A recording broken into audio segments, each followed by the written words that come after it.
Hi, my name is Sheikh Sadi. I was also a BBC staff. I used to work for BBC Bengali service, and then after a TV channel as a news presenter. And today I came to help Suad to just support her for the IT, but it didn't work anyway. One point I'd like to draw everybody's attention towards is that, yes, we all agree that expressing your anger in the form of violence is unacceptable. But can we all spend a few seconds to think why people are angry? Because of states' foreign policies. Why in Sweden or in Switzerland nobody gets angry and blow themselves up? Why it happens in UK? Why it happens in USA? The reason is these countries' foreign policy. Because of this foreign policy, millions of people have died. Many people are suffering. If you think about Palestine, they have been virtually in a prison. No human right. Nothing.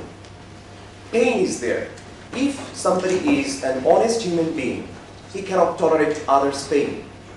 Very simple. Just let's think about the basic human instincts. We need to stop those things.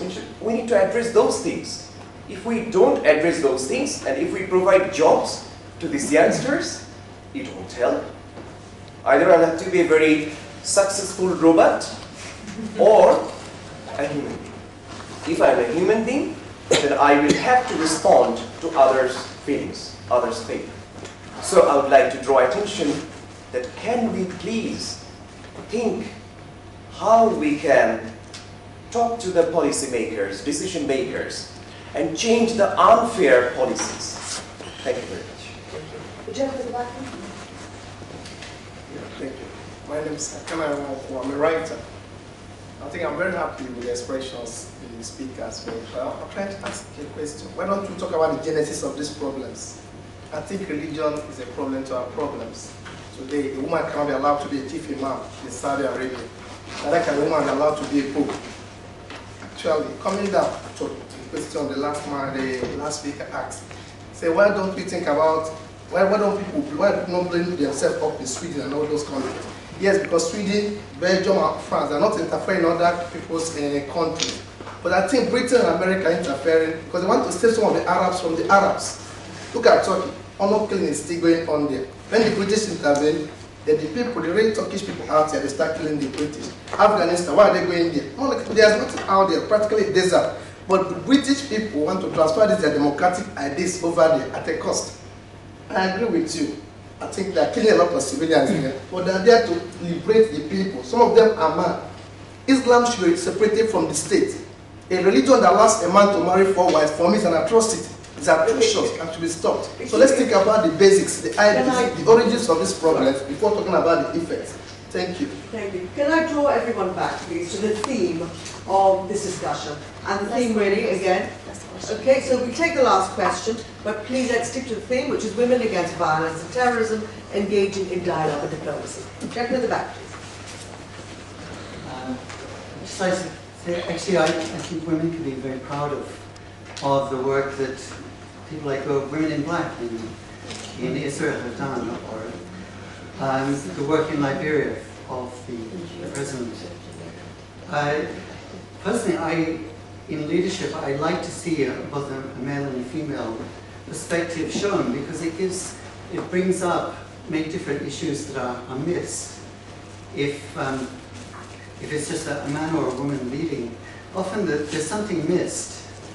And it gives a breadth to peacemaking, which is often missed. I was very blessed to hear Elizabeth Ring speak, who is the former Finnish Minister of Defense, but also an Undersecretary in the United Nations, an envoy to Bosnia. But she had also been an envoy to various other conflict situations. And she had a very mature perspective on peacemaking and women's role in it. And I'd just like to commend the meeting and the discussion. Thank you. Okay. So that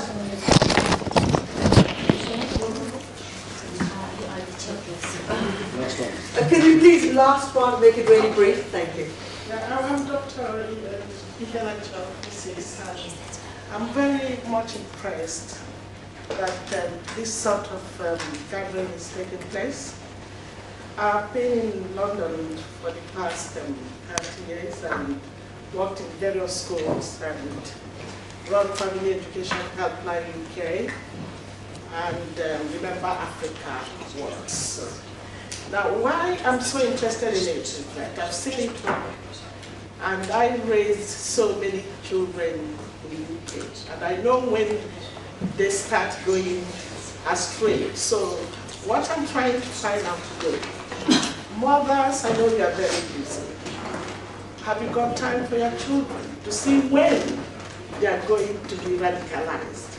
So please, from today, we must try as women, the mothers we have, to try and nurture our children, to make them not to be brainwashed. We know it's been, they are too young to die. Let's go peacefully and have dialogue with the government. They don't let their children die young. Their children should bury you. Don't let people brainwash them. Thank you. You made a very, very good point to close the meeting. So I'd really like to thank you all and our panelists, which is amazing because not only did we get, graphic pictures, first-hand experiences, but we also heard examples of women who have been victims, where they've been perpetrators, where women are building their strengths and building bridges, using their own experience.